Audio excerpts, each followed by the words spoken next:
Hey everybody, this is Mrs. Wild from WCA Physics A, and we are looking at Unit 7, Lesson 3 on gravitational attraction. Your keywords for this lesson are celestial, field, inverse square law, Newton's universal law of gravity, phenomena, and terrestrial. And it kind of begins by kind of going into some background on Newton and his contemporaries, Kepler apparently, and also Halley, and really talked a little bit about how Newton came up with, very little about how Newton came up with his three laws of motion and also his universal law of gravity in the book, the Principia, that he published back at that time. And just going into the physics of it here, we have our universal law of gravity. The formula is F sub g, force of gravity, is equal to big G, which is the gravitational constant, then times m1, m2 over r squared. It gives you the quantity for G, 6.674 times 10 to the negative 11 meters cubed per kilogram, second squared. R is the distance separating the two objects, which you can see here from this diagram. Here's the Earth with some mass of m1, the Moon with a mass of m2, and they are separated by a distance of r. Not the distance separating the surfaces, but from the centers of mass of each. Then it gives you this, and this actually threw me for a bit of a loop because I've never seen this in the physics textbooks that I've used before with teaching. And this is kind of showing the vector notation for the force of gravity. Since the force of gravity is a vector, it's telling us, this negative sign is telling us that gravity is an attractive force, which it's always an attractive force. So I guess it's just kind of introducing this type of notation. And this little R with the little squiggle thing on the top, honestly, I had to look this up. It's a unit vector. It's essentially telling us like the direction of the vector. I'm just going to ask at this point that we're just going to ignore that for now because I don't think it's very relevant in understanding Newton's law of gravitation. So one of the things it does discuss is that gravitational force is an inverse square law. It is one among many that fall into that category. And what that means is that um, at the bottom of the formula, you have a square of the distance. So as we're increasing distance with gravity, the sphere here, as we increase the distance, that the force of gravity decreases by the square of that distance. Okay, so if we increase distance by a factor of 2, gravity decreases by a factor of 4. If we increase distance by a factor of 3, gravity is going to decrease by a factor of 9. That's what the inverse square law, or that's what it means. Another example of an inverse square law is light. So when you look at light and how light covers at a distance, so it's, let me show you a picture here. I was going to draw you a picture, but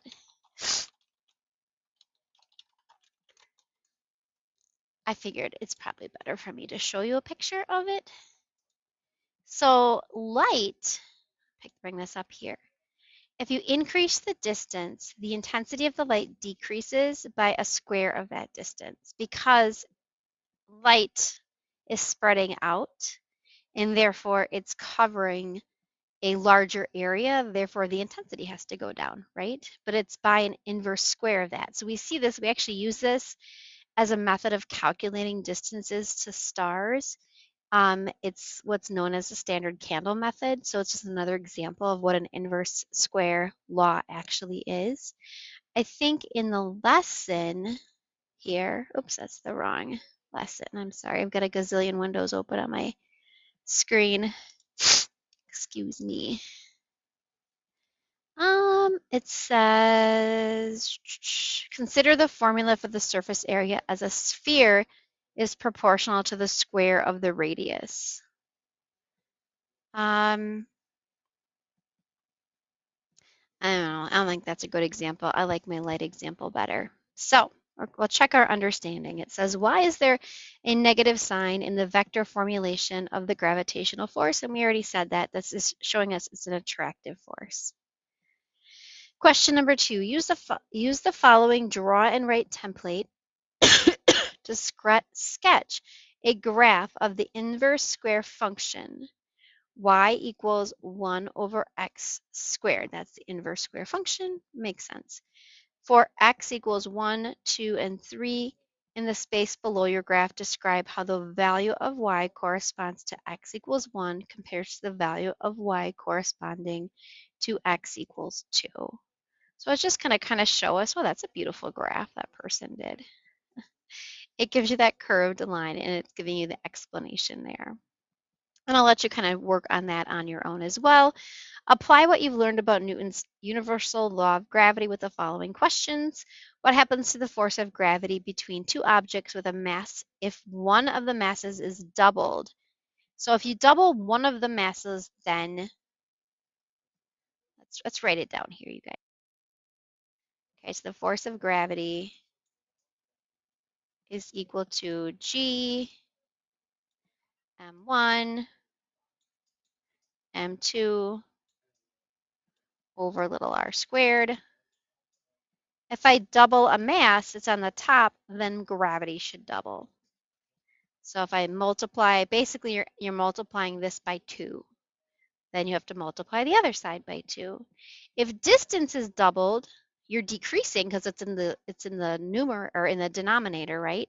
But it's increasing by 2, decreasing by 2 squared by a factor of 4, right? So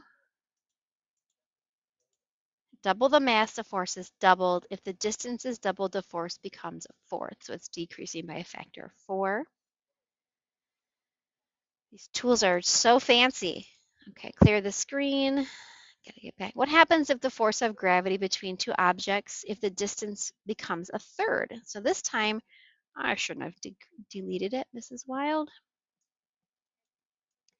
Force of gravity equals G m1 m2 over r squared. So if I triple the r, that's 3 squared or 9, right? So that should tell us that it's going to become 9 times less, which is what we see here, okay?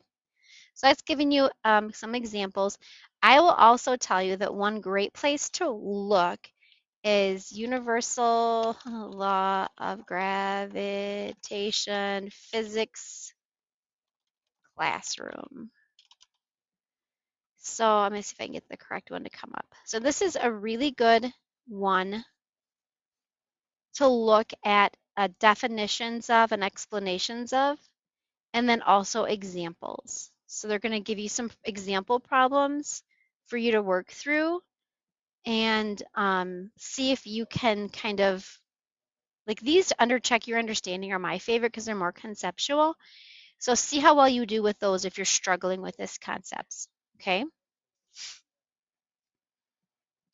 Let's see if I can clear this. All right.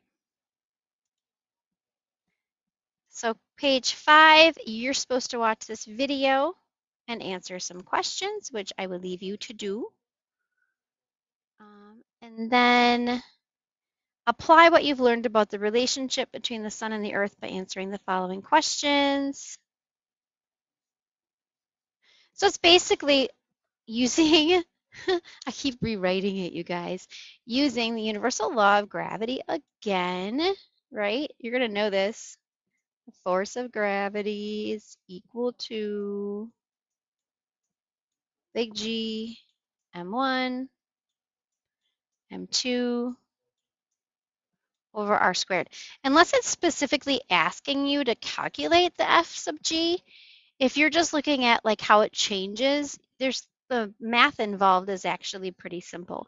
When you have to calculate it, you have to like multiply it times that 6.67 times 10 to minus 11, then it becomes a bit more cumbersome on the calculator, but it's really not all that difficult if you don't have to do that part. So it says, oh, I'm sorry. In the video, blah, blah, blah, the force of gravity on Earth due to the sun was 3.7 times 10 to the 22 newtons. If the Earth was twice as far away, remember, it's going to reduce by a factor of 4. So we want to take this number and divide it by 4, right? So it's a fourth of this number, which is 8.925 times 10 to the 21. And then it says, what are the units of the gravitational constant, G? So G is, it's different. Let's see here. Let's go back to our first slide and say, what do they give us for G? They give us meters cubed per kilogram second squared. Okay. Let's just go back because I have it down as something different, but we'll go with it. Where are we at? Okay. And then it says prove that by using standard units.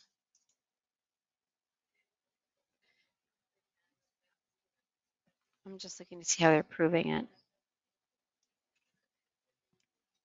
Because force is typically measured in units of newtons, right? So I guess what we would do is say, oh my gosh, why is this might be, hang on a second, you guys. Make this a little smaller because Mrs. Wild is blind, so she likes to. Okay, so we have meters cubed. That's so small. Per kilogram second squared. And you're multiplying that times mass, so kilogram, arg, sorry, times kilogram, right? So we're going to cancel those out first. So kilograms get canceled out. So then you have meters cubed, kilograms per second squared. And you're taking that and dividing it by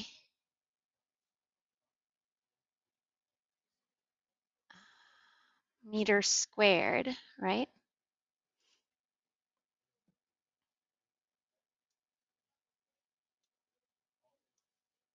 So then this gets canceled out, this is gone. So you end up with a kilogram meter per second squared, and we know that a kilogram meter per second squared is a newton. So they all cancel out, and it ends up with newtons as the end unit, which is what we want for a measure of force. Oh, I thought that was going to be harder. Okay. I was a little bit concerned, but it's good. And then it's talking about that weird little vector thingy again.